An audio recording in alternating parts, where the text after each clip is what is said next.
impacting lives, building leaders all around the world. Let us keep our dreams alive, 'cause tomorrow's gonna be a better day.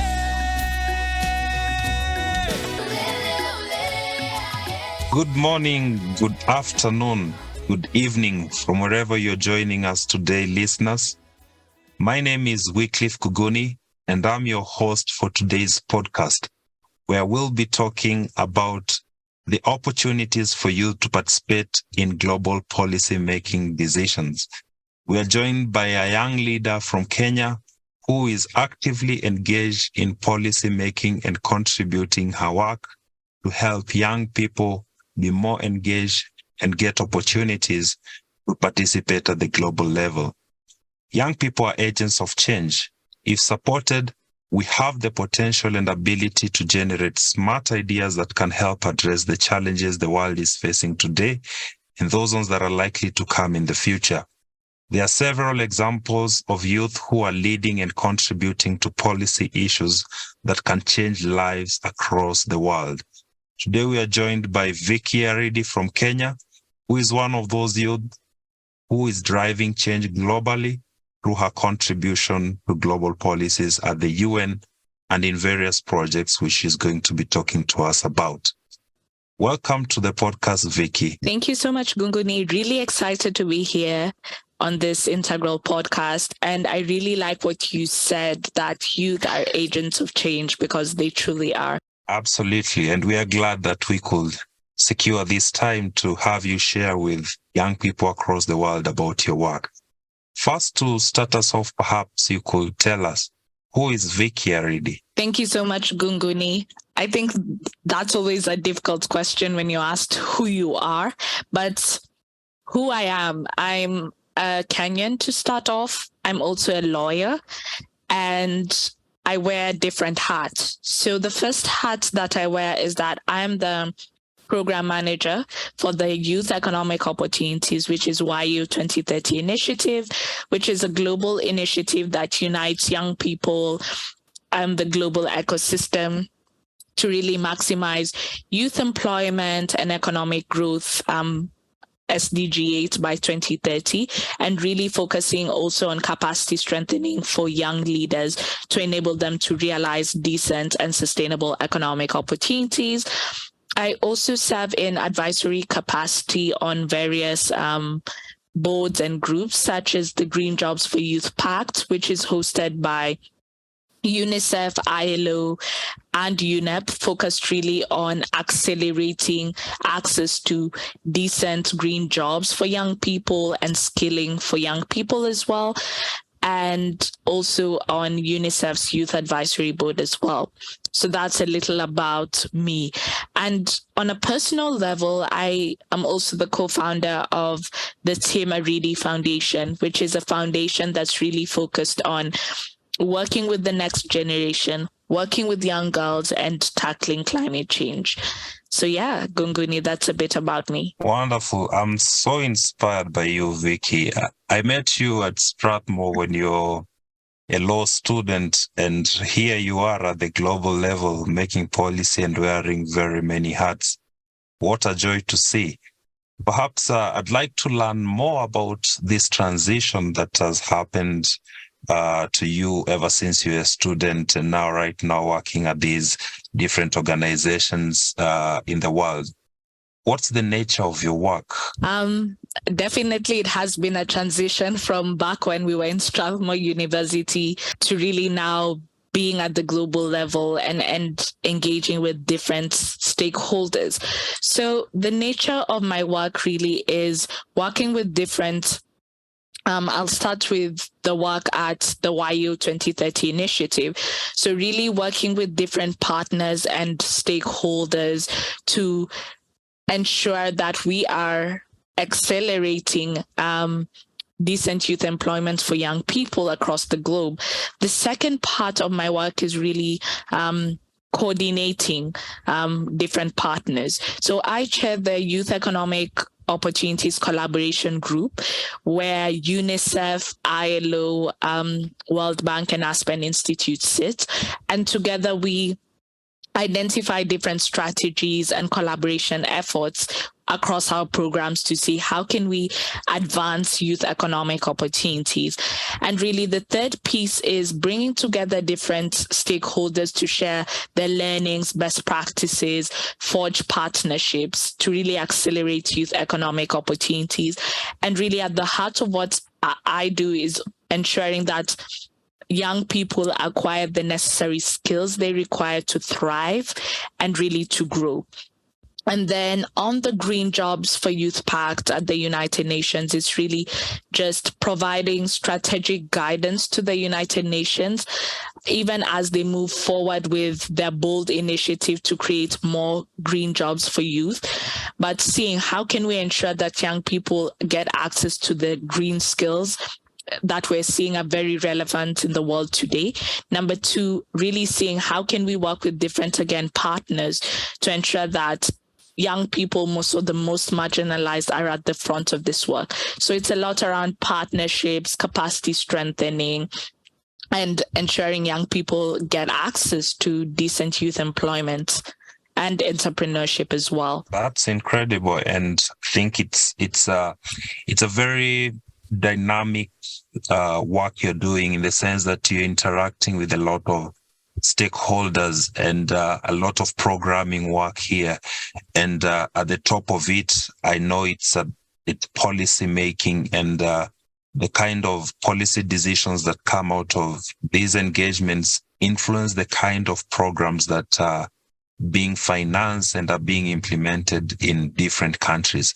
Perhaps for a young person who is listening to you right now, would you please tell us what kind of policies have you been involved in your work that relates to helping young people create decent employment and also gain skills in the green space? No, thank you. That's an important question, because policy is always the first step before you start implementation.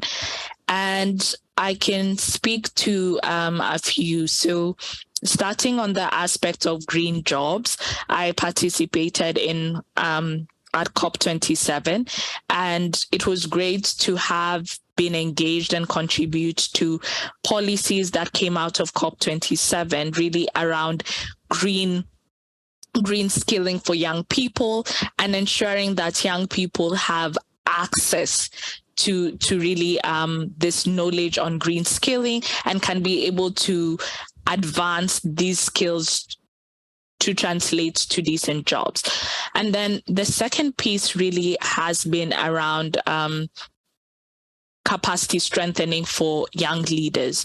So we've been working quite a bit with different partners within the UN system, within the US government, and really pushing forward for different stakeholders to work around capacity strengthening for young leaders, and to ensure that they can be able to support and ensure that young people actually, their voices can be brought to the fore at different convenings. Number two, that they can access skills building programs to be able to thrive and again realize decent economic opportunities.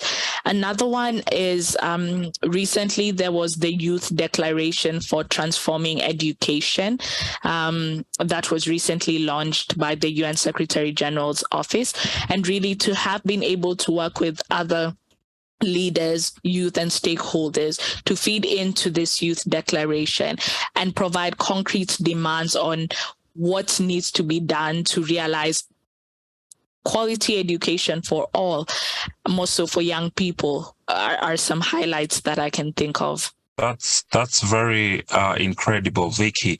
Talking of youth declarations, and let me just dwell on that a little bit, because in many conferences it happens that young people come together and they speak out their voice and they document it, and then it gets passed as a resolution about what the young people have said. What happens post that conversation in the conference? And you could perhaps share with the listeners, what is the process involved after a declaration has been made or a resolution has been passed by by young people or participants in a conference. What happens next to that document? No, good question. And that's always at the back of our minds, right? Because declarations are made, then what? I mean, it's great to have that, but how can we move it a step further? So what usually happens is once these declarations are made, they actually are taken, and depending on the nature or type of the declaration, they're used to influence programming and how resources are allocated by governments, by the private sector, by UN agencies to realize what was put forward in the declarations. Globally, there has been a push for youth voice, youth agency regarding youth as public-private partners. So a lot of organizations are starting to take these declarations really seriously and follow through with them. However, you realize that still a lot more needs to be done, because you'll find that, yes, these declarations come out, but we're still talking about the same issues that were put in declarations 10 years ago, when we're talking about access to quality education, access to decent youth employment. I mean, these are conversations that we've been having. So there's still much more that needs to be done. And so going back to your question, really, after these the declaration has been put and organizations have gone through it, they identify, for instance, what are some of the key things from the declaration that align with our mandate as different stakeholders. They then allocate a portion of funding from their budget to be able to move it forward. And often sometimes what they do is, when they usually really want to include youth as a first step to their meaningful engagement in execution of the declaration, they also create advisory boards where young people can be able to feed in and serve as a sounding board even as they implement. So that's just a little bit from a very simplified perspective. Thank you. Thank you so much for that elaborate answer. And just follow up with what you've talked about, getting youth into this advisory board. There has been questions and concerns mostly on the level of youth engagement. Some of these boards have got the participatory rights, but youth do not have the rights to vote. So participatory versus voting rights. Some of them are electoral boards and some of them are based on appointments. Based on your experience at this level, how far are the young people being engaged in actually having the power to make changes that are significant in many policies that they want to influence? Are they main decision makers, or they're just participants who do not have the powers to make voting? I mean, great question. That's something that always comes up when a youth advisory body is created. For instance, how will they be meaningfully engaged? What rights, as you've said, do they actually have? And when you look at the global space, and even from my experience, it's a mix. You have those boards where most of us know it's just to tick a box. And so just to say that, yes, we are engaging young people. And then there are those boards where stakeholders have actually try to move the needle and put efforts to ensure that young people's opinions are actually valued and feed into the documents and different policy decisions. So I think it varies across the board. And something that is commendable is more and more organizations are trying to stop being tokenistic and stop quote unquote misusing young people. However, even when you look at boards, sometimes we always see the same faces. I can tell you this because when you look at those who are on boards, it's like the same circle. So there's still more that needs to be done to also ensure that even on these boards, we're including the most indigenous, the most marginalized and vulnerable demographics, such that they can be part of these conversations. Another thing is that a lot of the boards still do not allow young people, as you said, to meaningfully vote on issues. It's more for advisory or just to say, yeah, young people said this and this, but it doesn't actually translate to or inform programming. So there's still much more that needs to be done on that. And really, it calls for adult allies, as we like to say, to shift their mindsets and start to see young people as partners, not just beneficiaries of their programs, and being able to work with them in tandem. Thank you so much, Vicky. I like the idea that you've brought of diversity, equity, and inclusion of the marginalized in these boards. I was reading an article and about a young person who was involved in advocating for inclusion of a marginalized community in a particular board in their university, alumni. And he was talking about power imbalance. And he said that in that particular board, there were people who were elderly, the ones that you've called the senior ones, who were seen to have much more power than young people, perhaps because of their experience, and they were not open to taking ideas from young people. So young people were required to push and perhaps sometimes to put in pressure for them to get opportunities to engage and even for their ideas to be listened to, which I think young people are not required to go to those extent. Perhaps from your experience, you could share to a young person who is involved in a situation like that where they have ideas that they would like to put across, but they do not have a chance for those ideas to be taken in because of power differences in their situation. What avenues could be there, or what kind of ideas would you share with a young person who would like to make such kind of changes so that their ideas can be absorbed and make impact in communities? It's important also as young people to realize that the power imbalances will inadvertently be there in boards, right? And so if you enter with that mindset, it's realizing, how do I navigate those power imbalances? Because remember, you're going alongside also someone who has a wealth of expertise. So why should they listen to you? And so as young people, when you're in that space, it's also before being quick to say, I want to give my opinion. It's also learning the space you're in. So learning, what does that space need? What are the gaps? And then looking at it to see, how can I add my value?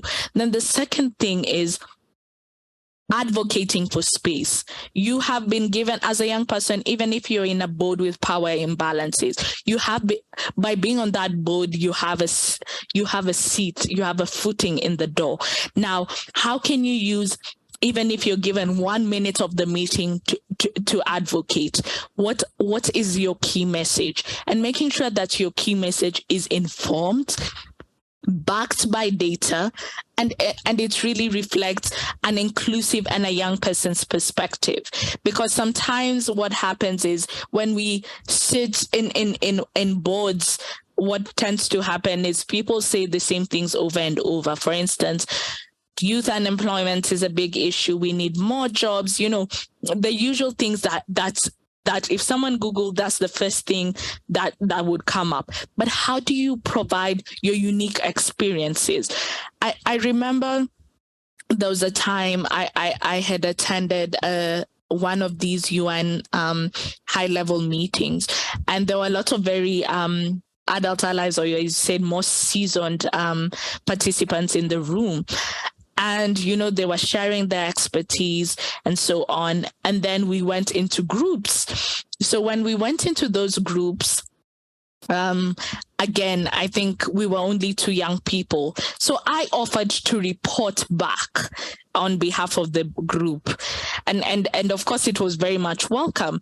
And after reporting back, I was able to use the little window I had to really show who I was, to speak my message that was well informed and backed up. And just because of using that space, that's how I got an opportunity to later on work with UNICEF and later on to work with the UN headquarters in New York. So it's really just started by that window. So the windows will often come in the most basic of meetings and so on. And it's up to us as young people to take those windows and leverage them. Another thing is also being, as young people, sometimes we always want to be the ones doing the talking, but sometimes it's also important for us to sit back, listen, internalize, and then from there really push, because that way we know which right buttons to push. Another thing, and really the last thing I would say, is even when you talk about power imbalances, there are power imbalances that also come on boards amongst young people ourselves, because you have young people who have been exposed to different opportunities, who have spoken at these conferences, who've received certain education. And then there are those who may not have been privileged to be exposed to these opportunities, but their experience and expertise is still as valid. So even as a young person, realizing that you also have an obligation to create space for your fellow young people on these boards. Wow, that's amazing feedback. There's an analogy that talks about when you want to cut down a tree, a large chunk of your time should be spent sharpening the axe, and you'll spend the least time to bring down the tree. There is no better way of putting it than your explanation that young people need to prepare themselves for these positions so that they can handle them and they are able to interact and engage meaningfully.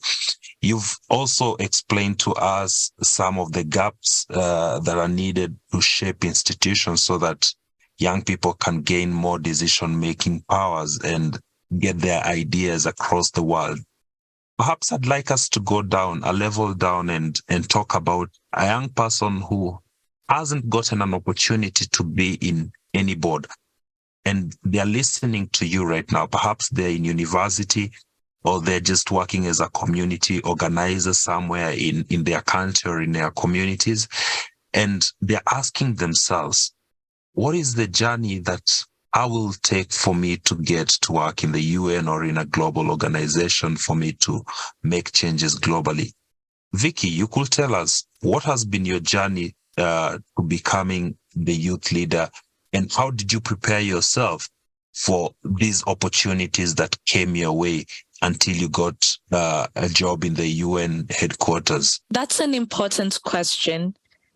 And it takes me back to my time in university, because believe it or not, I didn't have a godfather seated somewhere who could open a door. I didn't have as many networks. It was also starting from scratch. And I know yourself, Ngunguni, you also have your own experiences on that. And for me, it all goes back to when I was in university and even before that. So even when I finished as early as high school, I was always interested in volunteering and giving back. So I remember after high school, that break before you join university, I was doing volunteering with an organization called Peacemaker International, where we would go to different schools and provide teaching services. So we would support the teachers in different schools, teach math, science, social studies. And that was really a great experience for me, because it started to shift my mindset and really push me to want to do more and really serve our community. And then fast forward to university. So in university, what happened is one day and this was an email that had been sent to all students in our university. So it was an opportunity to apply to be the SDG coordinator for Kenya. And for the United Nations Sustainable Development Solutions Network. And, I had never really heard so much about the United Nations or what they do. And so I started to research a bit about it. And then I decided, you know what, why not? I'm just going to apply. So I did my CV. And at that time, I wasn't good at writing CVs. So I asked one of the students who was a year above me to review my CV and give me tips. I remember when she sent my CV back, it was all highlighted in red. Meaning, I just needed to redo it. And so after doing that, I then applied and luckily enough, I got the opportunity. And now with that opportunity, I really had to think about how to be strategic and really use that title I had been given to open doors. So there was another opportunity that I saw on one of the WhatsApp groups online that was for a conference in the UN. And mind you, this was still when I was doing this interview process for this role I mentioned. And so, of course, I went for this conference, and it was an open conference. So at the conference, UNICEF was speaking, and they told us that they were looking for young people to engage. And for the young people they were looking to engage, what we had to do was do a photo challenge for one of their key days, which was on children and maternal health, and do a photo and post it on social media. Of course, I'm in university and we're like 2,000 others in the room. So I'm like, this is just hot air. I'm not going to do it. And it turns out so many other people were thinking like me. And so a few days after the conference, I get a phone call, and this phone call is from someone at UNICEF, and they're asking me, do you know this conference that's happening at Strathmore University? I had no idea what it was about, but I just said, give me a few minutes, I'll get back to you. So I went, I did research, I found the person organizing the conference online, and then I gave them a call. Then I connected the person in UNICEF to the conference organizers. And then after that, an hour later, I see an email invitation to a UNICEF roundtable. So I'm like, wait. And turns out that guy sent me that invitation as a thank you for helping him and connecting him to that person. So here I have that invitation to a roundtable at UNICEF. So when I go to the UNICEF roundtable, turns out that the senior leadership was also attending the roundtable. So I took the opportunity, pitched myself, pitched all the volunteering work that I had done, the different initiatives that I had done, made sure I had done a lot of research and was speaking to issues that I saw from my research that UNICEF was facing and how I could support them realize their goals. And before I knew it, I got an opportunity to work with UNICEF just from that. So, and by helping someone, that opened a door. And that door led me to working with UNICEF. Fast forward, the people who I worked with UNICEF moved to the United Nations in New York, and they mentioned, oh, there's this opportunity, you should consider it. So I went through the process, applied, and got the opportunity in New York. And really something so simple as participating in a conference, just helping someone to access a partner is what opened doors. I didn't have someone vouching for me, but just showing up, that's really what got me into the door. And really now, I mentioned that I had applied for the role at UNSDSN that I got. So after excelling in the role also for a year, I then got promoted and I became the first African and the first Black woman who had gotten the opportunity to sit as part of the global team. And I was supporting about 80 countries, working with different stakeholders. So, I mean... Amazing. That's how that Congratulations for happened. that. Wow. Thank Wow. you. Yeah, continue. Let me not interrupt you. I'm so excited about that news. Yeah, and really that's how it happened. And from there, I think those opportunities opened other opportunities. And as young people, we just need that one yes. Mm-hmm. That one yes that will open the doors. So find out what that one yes is for you and take advantage of the people who are around you. For those who have access to technology, use the digital tools available to you. Even for those who do not, think about your local. For instance, in Kenya, we have these local youth empowerment centers across the country. Go to your local youth empowerment center, see what is happening, see how you can get plugged in. Get access, use your LinkedIn. I always say LinkedIn is quite a powerful tool to connect the dots.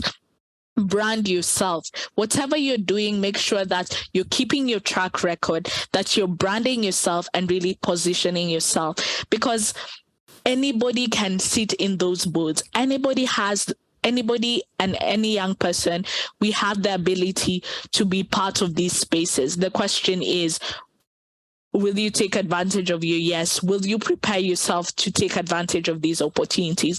And are you open to also helping others, expecting nothing in return, which often sometimes opens doors? Absolutely.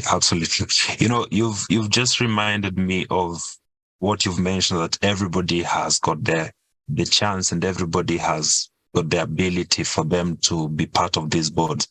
It changes the mindset of how you look at yourself, because you have two options as a young person. You could look at yourself as a very insignificant person who has very little contribution to what is happening in the world, and that your contribution is just a drop in the ocean and there are other people who are way better. Or you could choose to look at yourself like you're at the center of a big network where you know someone who know 10 other people who know 10 other people, and you are at the center of this network. And like Vic, you've mentioned that in today's world where we have the digital technologies with LinkedIn, with Facebook, with all these opportunities that are being shared on different sites, you can reach almost anyone in the world that you want. Today, if you want to reach the president of the US, you can reach them if you really want to, because you're just at the center of a very powerful network. That's so inspirational. And the takeaway point for me here is that you need to be prepared. And any opportunity that comes your way, be ready to do research and harness it. And also be ready to provide help to people who need help, because you never know, that help might come back as an opportunity for you. Very incredible and inspiring story. I'm hoping that our listeners are taking good notes on that one and getting ready to grab those opportunities around your way to help solve problems within your communities and within your workplaces or even in your universities. Now, Vicky, before I forget, right now you're speaking with me, you're in New York, and you told me that you're going to attend a high-level meeting. We haven't talked about that. I'm not going to conclude this podcast before we talk about what you're doing in New York. Tell us more about what you're doing over there. Thank you, Gunguni. No pressure, right? So I'm attending the high-level political forum on sustainable development, and this is a really integral summit, even as we look at how we can move forward with the sustainable development goals that the UN committed to in 2015. And really this summit is bringing together different stakeholders really to see how can we move forward our efforts when it comes to the sustainable development goals. We have different UN country teams and institutions reporting on their progress with different SDGs, like SDG 6 on clean water and sanitation, SDG 9 on industry, infrastructure, and innovation. And why I'm particularly in New York is that on Monday, I'll be participating as a speaker alongside the UN Secretary General Antonio Guterres, the current president of the UN General Assembly, the UN Youth Envoy Jayathma, and the special advisor to the Secretary General on transforming education. And we will be speaking together in a panel keynote discussion where I will be highlighting what we need to do to move forward activities on world youth skilling and really decent youth employment for young people. So that's what I'll be doing on Monday. Wow. Talking of skilling for young people, I'd like to ask a question relating to what you'd be talking about. And when you talk of skills and employment, all these are facets of the employment system. And I've been asking myself, because I'm still grappling with this question of creating opportunities for young people by contributing to the entire employment system. How can education and our employment systems be transformed to lead youth so that young people can realize their visions for the future? What are the gaps that you have seen within the systems globally, especially in developing countries? And what ideas have you collected over your experiences that can help transform these employment systems to help young people actualize their dreams for a better future? This is similar to a question that I was discussing earlier this morning, actually, alongside the Minister of Ecuador, the UNESCO Director for Education, and also with the CEO of Moonshot. So it's actually full circle that you're asking me this question later in the day. And so when you look at education systems, even in developing countries, first and foremost, there's a need to ensure that the most marginalized and the vulnerable can get access to the basic education at the primary level. If you're looking at the statistics, actually, about 200 million young people in developing countries haven't even gotten access to education, let alone primary education. So they already lack the necessary skills required by the job market. When you talk about the basic foundational skills, literacy skills, and this is a big gap. And so how can we need our governments to ensure that when they're thinking about education, their funding should ensure that the most marginalized get access to the basic level. Another thing that keeps coming up is there's a wave of new skills that are required in the market.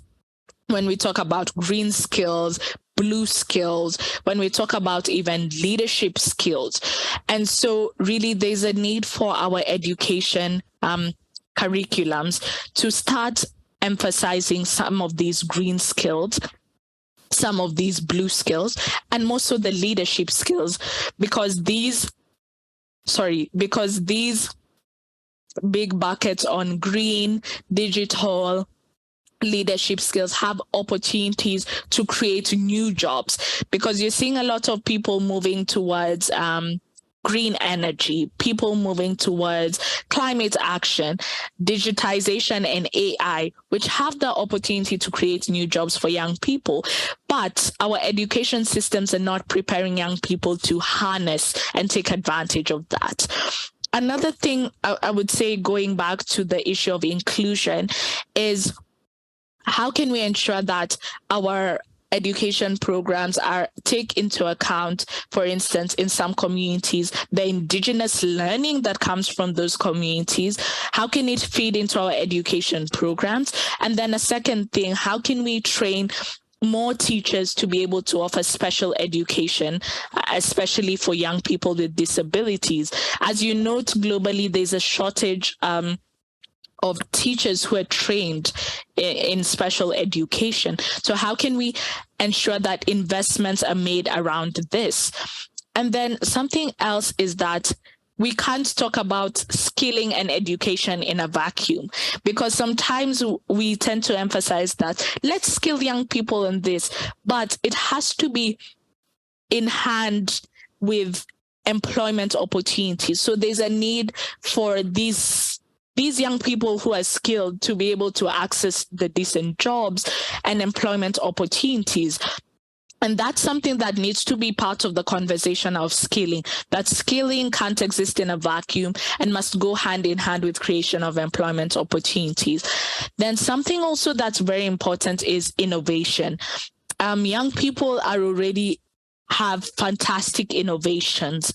So how can different stakeholders, instead of coming up with a new innovation, yet a young person has already created this innovation, how can we scale these innovations? How can we provide mentorship to those young people? How can we use our available resources to leverage these innovations of young people to solve the challenges we're facing when it comes to employment, when it comes to the climate crisis, and so on? So really, there's that aspect. And realizing when we look at skilling and employment, it's part of an ecosystem. So it should be holistic. We should think about how do we ensure that young people have the right skills that I mentioned that are demanded by the market. Then also the issue of mental health and integrating mental health into our education systems. This is not something that is often talked about, to psychosocial support, but more and more, we're seeing the integral value of integrating that into curriculum to ensure that when we're talking about education, it's not just about the books, the grades, it's also about innovation. It's also about looking at the mental health and well-being of young people. And the last piece is, how can we ensure that our education systems allow young people to create impact for good, such that the skills that we learn can be used to solve problems, and not just to cram, but actually to solve problems that our globe is facing. What a comprehensive explanation. I like the fact that you brought in innovation and impact, because that's my area of interest and expertise.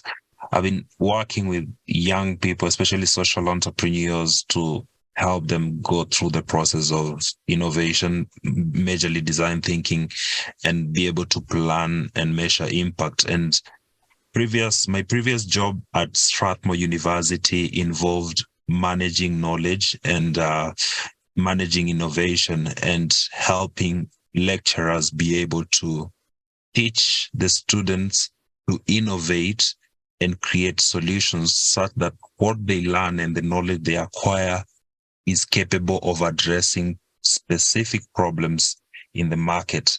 And I agree with you on that systemic view of the problem of employment, looking at it from the beginning to the end instead of just isolating one piece of it and trying to deal with it.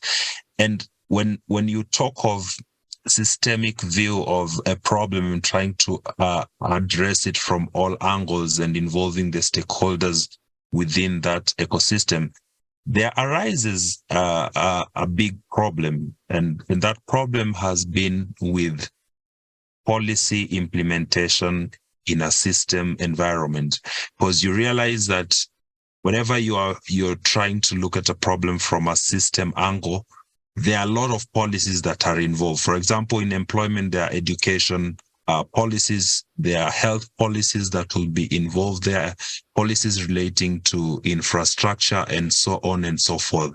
And so this begs the question, how can you make coherent policies that do not conflict with each other in the process of implementation, or even minimize the conflict of policies?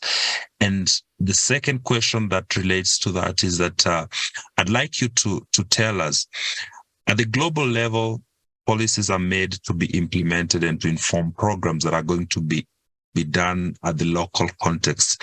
So how do you localize global policies such that what works for one nation does not necessarily work for another, but a global policy can be contextualized to the needs of a country. How do you facilitate that process so that there isn't copy and paste, so that Kenya gets policy you have recommended and paste it, Uganda pastes, yet these are totally different countries with different contexts and they'll get different results.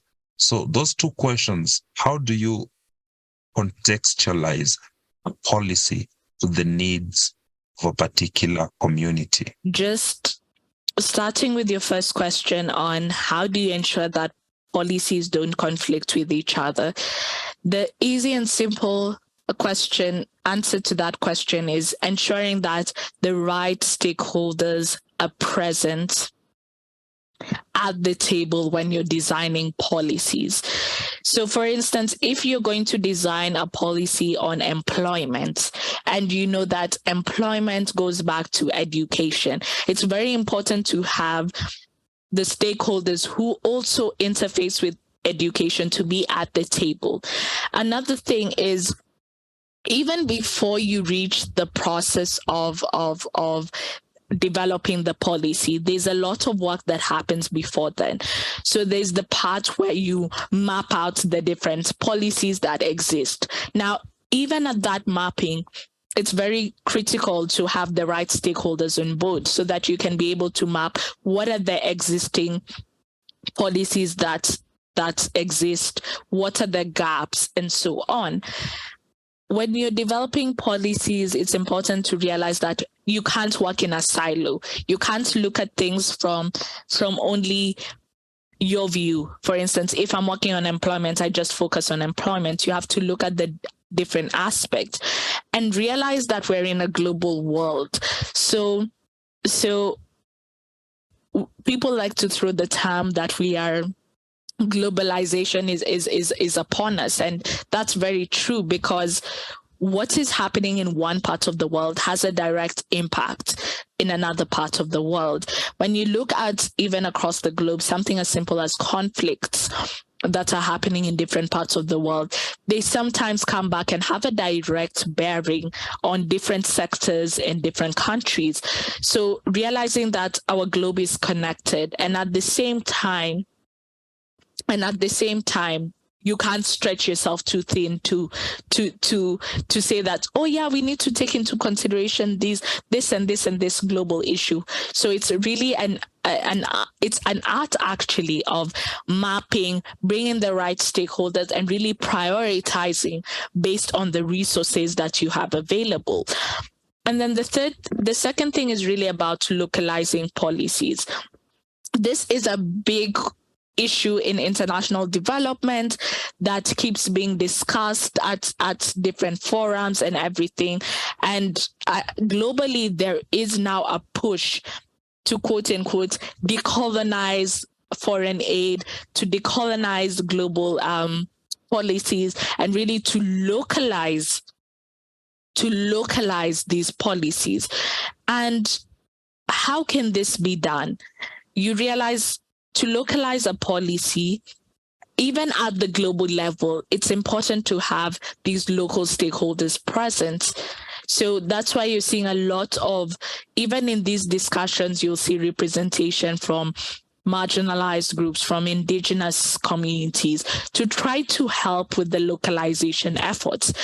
And even when you get a policy, it's up to the national stakeholders to see what parts of the policy are in line with our realities on the ground, with the available resources on the ground, and what are we able to do? Because you realize, for instance, if you take a simple policy on employment, there could be so many things, or education, so many things about skilling, for instance, inclusivity, this, but what is a priority to your local context? And what do we need to address first? Because you see, sometimes, even as we talk about transformative skills, in some countries, we're still at a level where we need to ensure that every child has an access to basic education. So can we really start jumping 3 steps ahead and talk about future-proofing skills, but ensuring that the basics are set? Those are conversations that are usually had. Then another thing, when we talk about localizing policies, there's always the discussion, how do we ensure that we bring on board local communities and grassroots communities to the conversation? And so something that needs also to be done is seeing how can these big players and stakeholders strengthen the capacity of these local organizations to be able to meaningfully participate in these processes and support the localization of different policies. Let me throw in a spanner in the works with regards to localizing policy and even implementation and making them coherent. There's one dimension that we haven't talked about, and that is political interest and political goodwill when it comes to policy. You see, politicians are inevitable when it comes to policy making, policy design, and policy implementation. For them, their interest perhaps could be, how am I getting the numbers in the next election?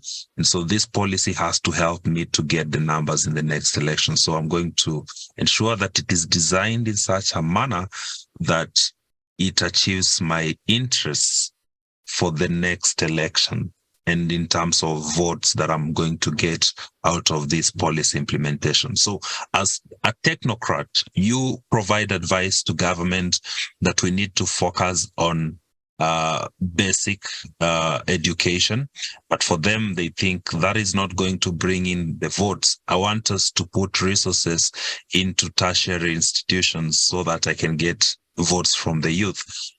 How do you balance that conflict of interest, especially political interest?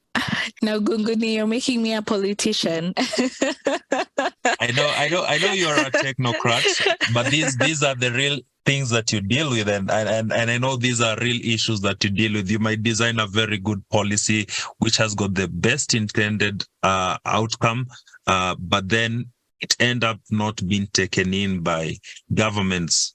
The reason being that it doesn't serve the political interest of the government that is existing. So how do we deal with such kind of issues? No, definitely, and to tell you, Gunguni, it's a delicate balance, really, and something even from a technocrat's perspective is that when you're designing these policies, always remember that there's certain interest groups. So even you from a technocrat organization has its interests. At the same time, the people on the ground have interests and the politicians have interests. So even as we are designing policies, we recognize those interests. We don't just blankly say that, yes, you need to focus on basic education. We actually look at what is the socioeconomic condition of the or status of the country? What are the interests on the ground? And how can we cater to these interests and at the same time advance the basic necessities? You'll find that that sometimes, as you said, politicians like to try to see, what is the low-hanging fruit? The fruits that I can easily get a quick win and move on. But the reality also is, in as much as politicians most of the time usually want to get quick wins, there's a need for them to also strike the balance as politicians between quick wins and also what is actually needed. If that could be done, Gunguni, we could be far ahead. I keep wondering myself, how is it 2023 and we're still talking about basic access to education, lack of employment opportunities. I mean, it's 2023. So much has moved, but we're still talking about these things. Another thing is even in the policy process, it's important for technocrats again to look at those interests of the politicians, and we also look for the low-hanging fruits. So if a politician's interest is X, what can help him achieve X, but at the same time contribute to us towards achieving Y, Z, which the country actually needs. Another thing is, even as stakeholders working in the policy space, we have to do a lot of advocacy on the ground with different groups and constituents to try to shift mindsets that this is what is important, and how can we work together. And then the last piece is really on, if this is what is of interest to the people on the ground, then it's very imperative to use, and I think you talked about this, design thinking and human-centered design, where we're still catering for the needs on the ground and using those to inform policies. That way, we still achieve the politicians' interests, we still move forward with progress in line with international demands or regional targets, and everyone is happy. But it's much more complex than that, as you know. Yeah, that's so true. And I mean, the situation here in Kenya has been public participation. I think you know that it's a constitutional requirement that any policy that is being made, the process has to go through public participation to cover for the interest of the people, and it has to be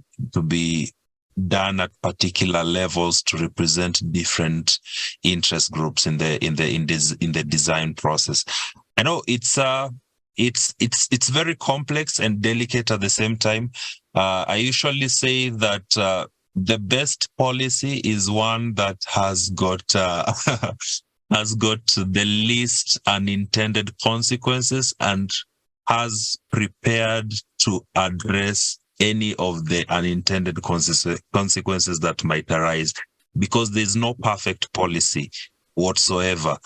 There has to be different outcomes that you did not expect. The thing is that you just need to be prepared for it. And also, in the policy making environment, we do not create impact as individuals.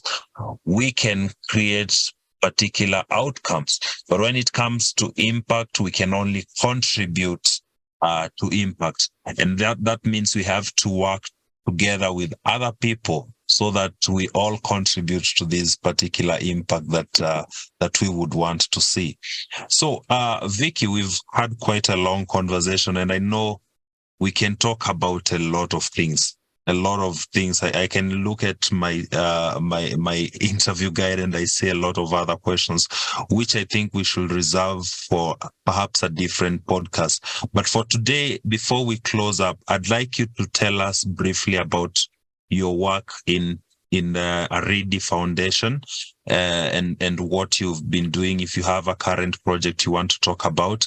And then you can give a parting shot to a young person who is listening to you today and would like to share their ideas and contribute towards changing policy in their country or even at the global level, your advice to them in the Kectil community.